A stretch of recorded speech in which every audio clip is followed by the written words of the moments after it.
Neste vídeo, eu vou continuar a falar sobre o texto de um artigo, de uma tese ou de uma dissertação. E vou começar a analisar o capítulo Introdução. E nessa parte primeira da introdução, eu vou falar sobre o seu conteúdo. Lembrando quais são os componentes do texto de uma pesquisa original. Por que o trabalho foi feito? É o capítulo chamado Introdução. Como foi feito? É o capítulo Material e Métodos. O que foi observado? São os resultados. E o que se pode concluir é a discussão. A introdução é, portanto, o primeiro capítulo do texto. É a apresentação de uma grande variedade de textos, por exemplo, um artigo para periódico, uma dissertação, uma tese, um relatório de pesquisa, um pedido de bolsa, uma solicitação de auxílio financeiro para pesquisa.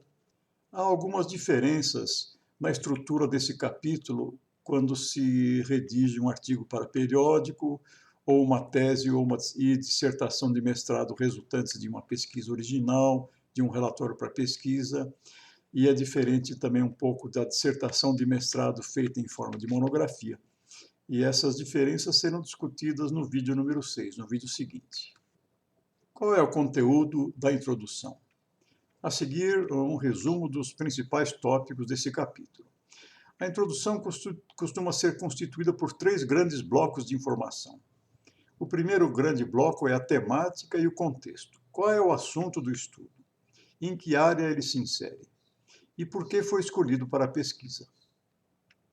O segundo grande bloco da introdução é a apresentação do conhecimento atualizado sobre o tema de estudo. E o terceiro grande bloco: qual é a relevância do estudo? Como esse estudo pretende resolver dúvidas e contribuir para o melhor conhecimento do tema da pesquisa. A seguir, eu vou começar a apresentar os principais tópicos do capítulo Introdução. E essa sequência que eu vou apresentar é habitual para a organização do texto de uma introdução, é o que se costuma utilizar, mas nada impede a modificação dessa sequência, se for conveniente para a sua redação. O primeiro grande tópico da introdução é a temática. Sobre o que trata o texto? É um estudo sobre o quê? Sobre um vírus, sobre uma molécula, uma enzima, uma reação química, um novo equipamento, um processo, uma questão filosófica? É necessário conceituar o assunto que será analisado e situar esse assunto na sua área de conhecimento. Inicialmente, apresentar um aspecto mais global do tema, informações gerais sobre o assunto de pesquisa, e, gradativamente, informações específicas e bastante detalhadas sobre as perguntas que pretende responder. O segundo tópico importante do capítulo Introdução é apresentar o conhecimento existente sobre o assunto que será pesquisado. O que se sabe sobre este assunto no momento em que esse texto está sendo escrito? É o que se chama apresentar o estado da arte. Esse tópico é denominado revisão da literatura, e ele será examinado com mais detalhes no próximo vídeo, no vídeo número 6. Depois de apresentar o que se conhece sobre o assunto, é importante apresentar se há lacunas no conhecimento ou dúvidas sobre o tema da pesquisa. Apresentar o que não se sabe sobre o assunto. Ressaltar aspectos desconhecidos é a razão de ser deste trabalho, dessa pesquisa. É importante trazer para o leitor conhecimento sobre se há na literatura hipóteses formuladas sobre a questão que será analisada. Além disso, há explicações discordantes e contraditórias sobre essa questão? A pesquisa que foi feita é relevante? Não se deve assumir que todos os leitores reconheçam imediatamente a relevância da pesquisa. Por isso, é importante apresentar a relevância desse estudo específico e do estudo para a área a que ele pertence. Então, é sempre importante justificar a realização desse estudo. Um dos últimos itens da introdução é apresentar a proposta e os objetivos da pesquisa. Antigamente, os assuntos das pesquisas eram muito vastos, mas atualmente eles são cada vez mais restritos. É importante deixar claro os limites do estudo. como foi definido já no início qual é a questão que será analisada, é importante esclarecer onde começa e onde termina a pesquisa sobre esse assunto. Deixar bem claro qual será a pergunta principal da pesquisa. Há outras perguntas que pretendem responder, perguntas secundárias. Há uma ou várias hipóteses que podem ser formuladas sobre a questão que será analisada. Além desses tópicos já mencionados, outros podem ser incluídos na introdução. Por exemplo, a metodologia usada na pesquisa. Pode ser conveniente explicar e justificar por que certos procedimentos ou tratamentos experimentais foram utilizados, às vezes técnicas que foram utilizadas e explicar exatamente como essa técnica funciona e por que ela realmente foi importante para analisar a questão. Uma outra informação que pode ser incluída na introdução é a seguinte: em artigos que devem ser publicados em periódicos, mas não em teses e dissertações, pode-se antecipar no último parágrafo da introdução os principais resultados da pesquisa. Isso é interessante porque o leitor sai da introdução já sabendo quais são os resultados e começa então a analisar material e métodos, resultados, discussão, já sabendo quais são os principais resultados. Então, porque vejam só, um texto científico não é que nem um livro de suspense ou um livro de mistério, não é? Em que só no fim é que se sabe que o mordomo é que foi o culpado. Não, não é assim. Então não há mal nenhum em antecipar os principais resultados da pesquisa já neste momento, antes de apresentar os resultados, o capítulo de resultados propriamente dito. Agora, isso não deve ser feito em teses e dissertações, só em artigos que serão publicados em periódicos. Por quê?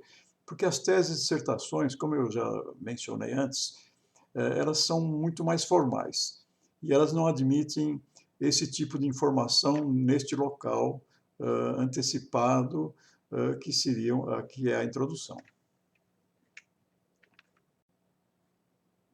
Eu irei agora apresentar exemplos de alguns defeitos na redação do capítulo Introdução.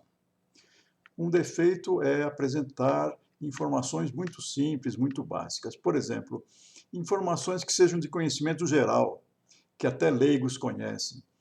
Informações presentes em livro de texto de graduação. Essas informações não cabem numa introdução de um texto científico que será lido por pessoas que conhecem razoavelmente bem o assunto, às vezes são altamente especializadas naquele assunto, ou pelo menos conhecem aspectos básicos daquele assunto. Por exemplo, se for um trabalho que vai estudar uma enzima que existe nas células do fígado, não se deve começar a introdução falando que o fígado é um grande órgão situado na cavidade abdominal, tem 4 lobos, é irrigado por uma artéria e uma veia e assim por diante. Isso é uma informação que não tem nada a ver com as enzimas que serão analisadas nesse trabalho. É uma informação muito básica que a maioria das pessoas já conhece, ou pelo menos as pessoas que irão ler esse assunto conhecem bem. Um outro defeito que pode ocorrer na redação da introdução é deixar de mencionar uma informação muito relevante de algum artigo, de uma tese ou dissertação que já foi publicada. Possivelmente, se essa informação é muito relevante, ela deverá ser mencionada mais tarde no capítulo da discussão. E quem estiver lendo vai tomar conhecimento dessa informação somente na leitura da discussão. E pode ficar desapontado por não ter sabido dessa informação anteriormente. Porque se ele soubesse dessa informação, pode ser que ele teria raciocinado sobre os resultados melhor ou entendido melhor os resultados e assim por diante.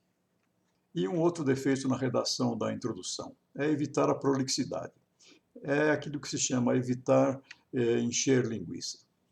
Autor ou autor não devem querer mostrar uma erudição desnecessária, mostrar que sabe muito sobre o assunto, às vezes trazendo informações que não têm muita relação com aquilo que vai ser estudado, só para, como se diz, só para se exibir. Não se deve fazer isso aí.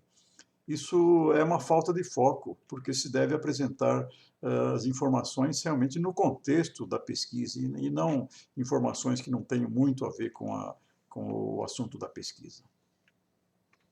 Eu quero agora falar sobre planejamento da redação da introdução. Redigir a introdução não é uma redação muito fácil, não. Uma prova disso é que estou falando da introdução em 3 vídeos.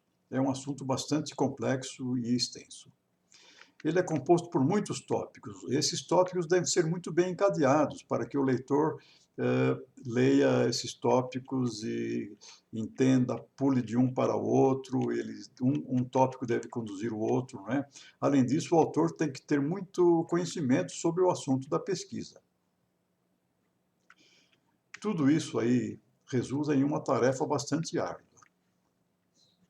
Lembrando as finalidades importantes desse capítulo, que são as seguintes: situar o leitor no tema da pesquisa, apresentar os objetivos da pesquisa e interessar o leitor no artigo, na dissertação, na tese. É o que se chama vender o peixe. Antes de iniciar a redação desse capítulo, é necessário ter um conhecimento muito bom sobre o tema de estudo. Não adianta começar a redação e falar, bom, agora eu vou estudar esse assunto, vou ver o que tem de novo na literatura, vou reunir meus conhecimentos sobre isso. Não, não é assim que se faz. Esse conhecimento já deve estar atualizado. Você sabe o que tem sido publicado recentemente na literatura especializada, antes de começar a redação? Primeira tarefa: refletir sobre como irá desenvolver o capítulo. Fazer uma lista de tópicos que farão parte do texto. Em seguida, equacionar a sequência desses tópicos, estabelecer um fio condutor desses tópicos, estabelecer uma sequência adequada, pensar na estratégia de levar o leitor desde a apresentação inicial do tema da pesquisa até chegar aos objetivos dessa pesquisa. Lembrar que tanto a introdução como a discussão são capítulos discursivos. É quase uma conversa com o leitor, em que o autor apresenta vários assuntos, apresenta suas opiniões, apresenta críticas e muitas outras coisas. A estratégia mais adequada na redação desse tipo de capítulo é a seguinte: tem que se abordar sempre, do geral para o particular e do simples para o complexo. E como funciona esse esquema geral para particular e simples para o complexo na redação da introdução? Então, iniciando sempre a introdução com uma apresentação geral do tema da pesquisa. A que área pertence? Em seguida, progressivamente afunilar a redação, focalizando cada vez mais a apresentação do assunto específico da pesquisa. É a revisão da literatura. Continuar focalizando sobre as dúvidas, lacunas no conhecimento do tema, resultados divergentes na literatura e hipóteses existentes. Finalmente, conduzir o texto focalizando para as perguntas que pretende responder. Definir com precisão os objetivos da pesquisa, apresentar a pergunta principal e perguntas secundárias, caso existam. De modo que a gente deve começar o texto da introdução fazendo pontaria para os objetivos da pesquisa e para as suas perguntas.